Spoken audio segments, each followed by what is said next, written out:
Parashat Hashavua, c'est une paracha extraordinaire, parashat Korach.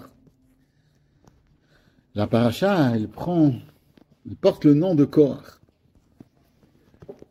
Qui c'était Korach? Donc Korach, c'était le cousin de Moshe Rabbeinu. Et qui était pas content du fait qu'il soit uniquement Lévi. Il voulait être lui aussi Cohen. Et il est venu voir Moshe Rabbeinu et lui a dit comment c'est possible, etc. Il y a tout un calcul dans Rashi. D'après le calcul de Rashi, alors lui, il aurait dû être beaucoup plus élevé. Il aurait dû, c'est pas lui, c'est d'après les cousins, comment ils sont nés, etc. Il y a tout un calcul que lui, il aurait dû être beaucoup plus élevé. Et il n'a pas le rôle qu'il voulait. Et on sait que ça, tout le monde sait que ça s'est terminé d'une manière catastrophique, d'accord? La terre a ouvert sa bouche et tout le monde a été englouti, comme on dit que non seulement ils ont été engloutis, mais même les petits nourrissons ont été engloutis. Donc c'est une punition qui est terrible. Mais malgré cela, la paracha, elle porte le nom de Korach. Et on sait que normalement, Shem Rechaim Yirkav. Si Chas Shalom Korach c'était un rachat, comme on pourrait penser un vrai rachat, alors dans ce cas-là, on n'aurait pas dû mettre le nom Korach en franc. Ça veut dire, c'est quoi la paracha? Korach. On aurait dû trouver parachat Amachloket, la paracha où il y a de la discorde, la paracha. Mais non, on va parler en nom Korach. Parce qu'on dit qu'au fait, Korach, bien sûr, il s'est trompé dans ce qu'il a fait, mais parce qu'il a utilisé, si on veut, les mauvais moyens. Mais ce qu'il voulait, dans son profond, c'était se rapprocher d'Akadosh Baruch Hu. Et comme dans son profond, il voulait se rapprocher d'Akadosh Baruch Hu, c'est pour cela que ses enfants, ils ont pu faire tchouva, et ses petits-enfants, un de ses descendants s'appelle donc Shmuel Hanavi. Donc, quand Korach, lui, il voulait être Moshe Rabbeinu, il s'est trompé de génération. Ça veut dire que lui, il n'a pas été, mais son petit-fils, enfin, dans sa descendance, son petit-fils, lui, il a pu, il a marqué, Aaron bechoanav, ou Shmuel bekorei shmo. Et mes farshim, ils disent que Shmuel, il est chakoul comme Moshe et Aaron. Mais Korach, ça s'est pas terminé bien avec lui, puisqu'il a été englouti dans la terre. Mais dans les descendances d'après, il y a toute une spéculation dans la Chassidou, qu'est-ce qu'il voulait exactement il avait plusieurs ta'anot sur Moshe Rabbeinu. Dans la Kabbalah, c'est expliqué aussi ces ta'anot. Pourquoi il pensait comme cela? Et d'après certains déhot, les Atid Lavo, dans le futur, il y aura certaines choses qui seront vraiment comme Korach il voulait. Mais c'était pas le moment, c'était pas son temps. Et nous, on sait dans le judaïsme que chaque chose doit être dans son temps. On dit déjà sur Adam Arishon, d'accord? Adam Arishon, il a fait une faute.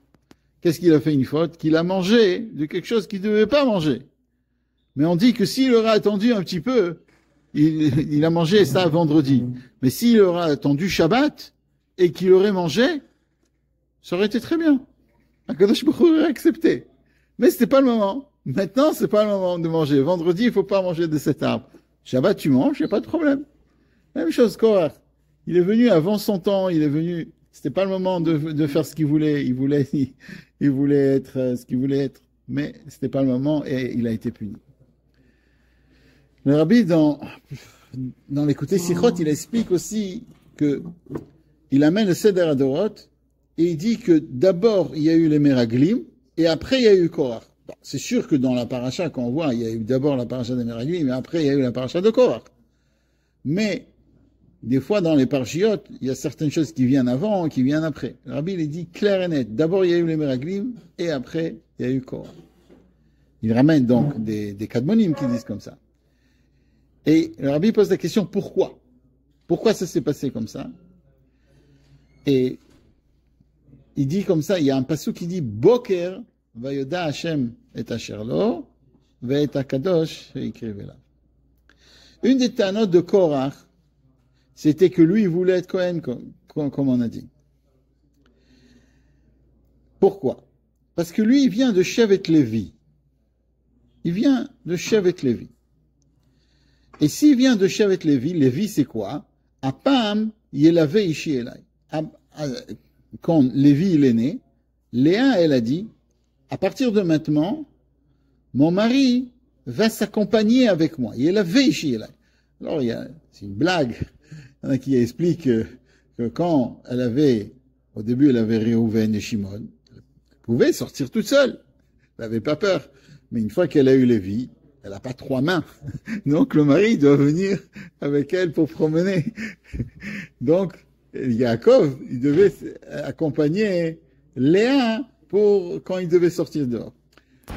Mais le sens plus profond, bien sûr, c'est à pas, mais la veille ici et là, ça veut dire que Lévi, Prinat Lévi, c'est celui qui accompagne à Shrina, c'est celui qui accompagne à Kadosh Baruch Hu. Alors, comment se fait-il que lui, Lévi, il n'est pas Cohen? Normalement, il devrait être au darga de Cohen, il devait être, puisque c'est lui qui accompagne la Shrina, donc il devrait être, tous les Lévim devraient être Kohanim. Il ne faut pas oublier que c'était la génération du Midbar, ils avaient tous, d'après certains déots, des Neshamot d'Atzilut.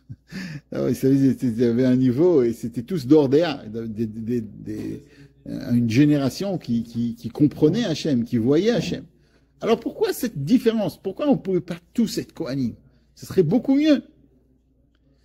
Et surtout, on comprend cela après les Meraglim. Parce que dans les Meraglim, ils ont compris que c'est sûr que l'étude de la Torah, c'est très important. Et ils savent tous qu'en étude de la Torah, Moshe et Aaron, qui est le second, ça veut dire Moshe, il a reçu la Torah et qui a passé à Aaron, etc., etc., ils sont sûrement plus forts que tout le peuple, même que Korach. Ça ils n'avaient pas de doute sur cela. Mais dans les Meraglim, qu'est-ce qui s'est passé? Ils ont compris que l'essentiel, c'est les mitzvot. Puisque les Meraglim ont été punis, et la raison, on a parlé de ça la semaine dernière, la raison qu'ils ont été punis, c'était parce que eux, ils préféraient l'étude de la Torah, ils se sont dit, non, l'étude de la Torah dans le désert, ça sera magnifique, mais dès qu'on va rentrer en Israël, on va devoir travailler, on ne pourra plus étudier la Torah. D'accord? Et ils n'ont pas eu le bitoul, ils ne sont pas annulés devant Moshe et Aaron, que quand Moshe et Aaron leur ont dit, non, il faut aller en Eretz Israël, ils se sont dit, on va en Eretz Israël. C'est pas ce qu'ils ont fait. Ils ont dit, non, on veut absolument l'étude de la Torah, c'est beaucoup plus important que de faire des mitzvot, et ils ont été punis. Qu'est-ce qu'ils ont compris, Korach? Donc dans cela, si c'est cela, donc les mitzvot, c'est essentiel. Dans une mitzvah, il n'y a aucune différence. Si la personne la plus érudite, elle fait une mitzvah, ou si c'est quelqu'un de simple qui fait une mitzvah. Les tefilines, le fait que tu mettes les tefilines à quelqu'un de simple, ou que tu mets un tzaddik, les tefilines, c'est les mêmes. Et le fait de les mettre sur le bras, c'est un bras, c'est un bras. Les tefilines, c'est des tefilines.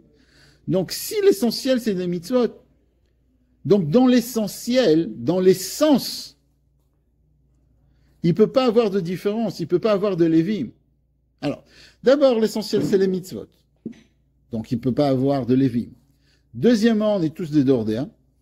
On est une Dordéa, donc on est tous des chameaux de Hatzilut. Et en plus, on est des lévim, donc on doit accompagner à Kadosh Baruch Hu. Donc, pourquoi il y aurait un Kohen? D'accord? C'est comme un beged, comme il dit au début.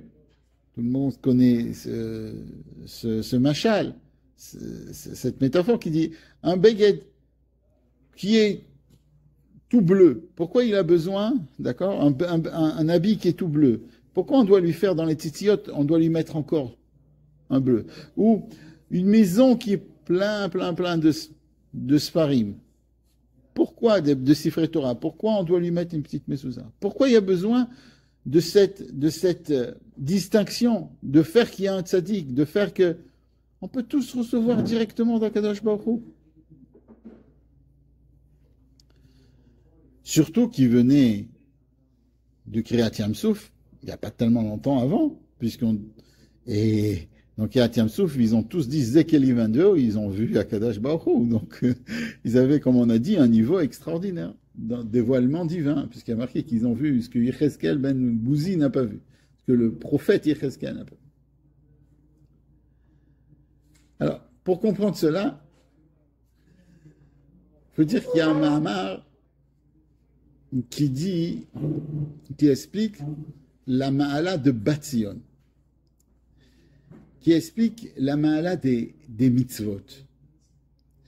Et on dit comme ça que les mitzvot, c'est Prinat Bat. Les mitzvot, c'est comme... Alors, il y a plusieurs attachements qu'on a avec Akadosh Baruch Hu. Il y a un attachement, si on veut, c'est un attachement où on est sœur à Akadosh Baruch Hu. Ça, c'est l'étude de la Torah. Et il y a un attachement, Karao, Lozaz Mechoveva, Chekrao Achoti, ça veut dire quand ils étaient là-bas, quand ils étaient à Har Sinaï.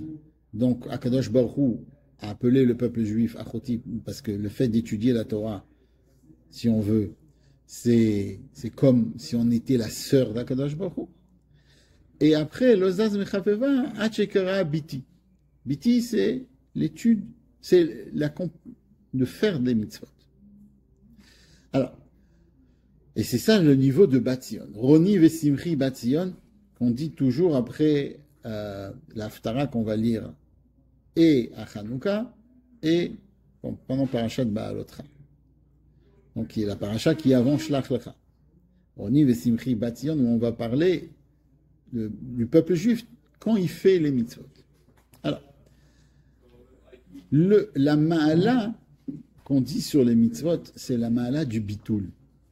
La Ma'ala du Bitoul, ça veut dire de montrer chaque chose à un niveau. Et la mitzvah, si on veut, sa qualité, c'est de s'annuler devant Akadosh Baruch Hu, d'être complètement annulé devant Akadosh Baruch Hu. Alors, quand on étudie la Torah, alors un juif qui étudie la Torah, il sent quelque chose. Il étudie quelque chose. Donc la Torah, ça rentre dans lui. Il devient extra. Il a un niveau, quoi. Un juif qui doit faire Messirut Nefesh, qui doit donner son âme pour Akadosh Baruch Hu. Lui aussi, il sent, je fais quelque chose d'important. Je change le monde. J'influence le monde. Parce que le Messirut Nefesh, c'est la darga de mère. Ça veut dire c'est la darga où Akadosh Baruch Hu nous considère comme si on était Kivyachol sa mère. Ça veut dire que Karao Imi, c'est le passage qui dit Lozazim Chavavat, Shikaro Biti, Shikaro Achoti, Shikaro Imi. Donc là, on sent quelque chose. Et quelqu'un qui a Messirut Nefesh, il dit ok, je fais Messirut Nefesh, je vais changer le monde. Imi, c'est de même que la mère, elle influence, elle fait la création d'un enfant. La même chose chez Akadosh, le peuple juif, il crée chez Akadosh Baruch Hu une sorte d'influence qui va changer le monde. Mais une mitzvah, on se dit, ok, qu'est-ce que j'ai fait quand j'ai fait une mitzvah? J'ai fait la volonté divine, mais on sent pas une yeshut, on sent pas qu'on est quelque chose. Puisqu'on se dit, le plus grand, le plus petit, il fait la même chose. Comme la Tana de Korach, il n'y a pas de différence dans les mitzvot.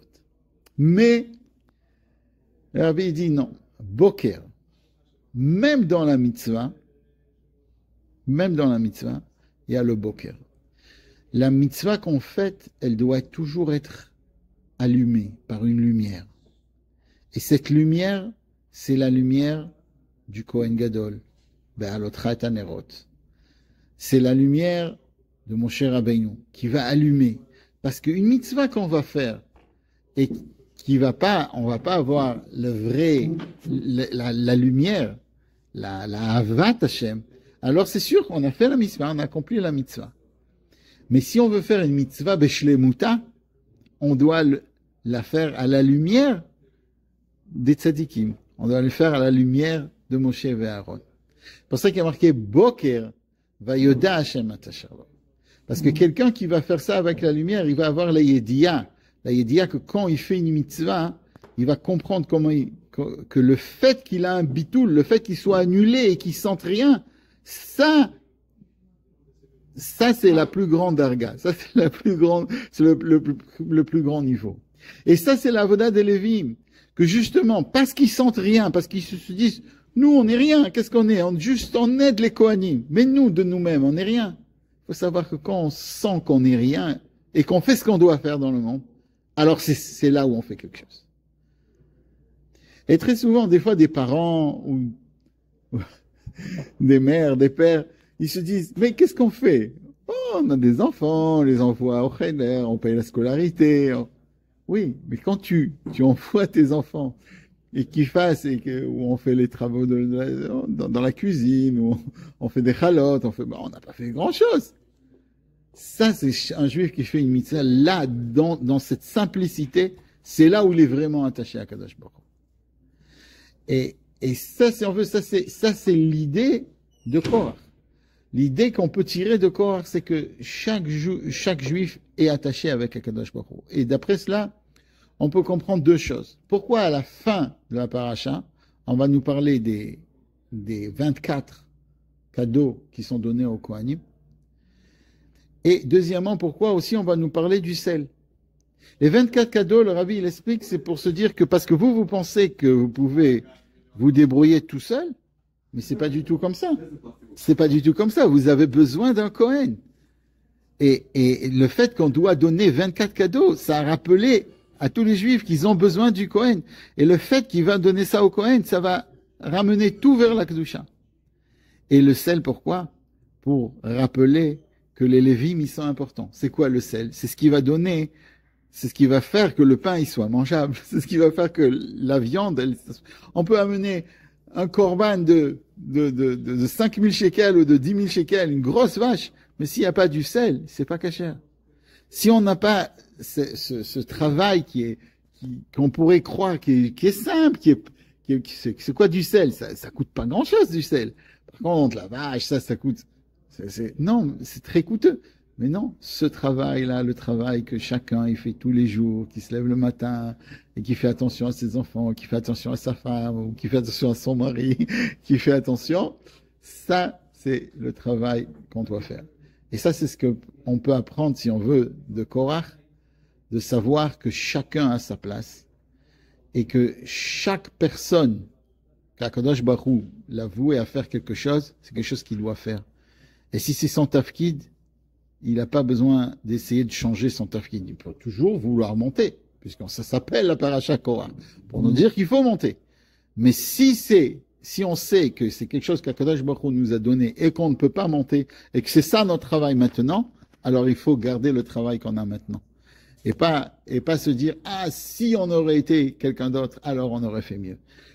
Chaque fois, il faut essayer d'évoluer, il faut essayer de changer. Mais quand on peut pas, et quand on voit que c'est ce qu'on peut faire, et qu'on peut pas faire mieux, alors il faut remercier Hachem sur ce qu'on a, et se contenter de ce qu'on a, et se dire, même si on n'est pas la tête, on est les pieds.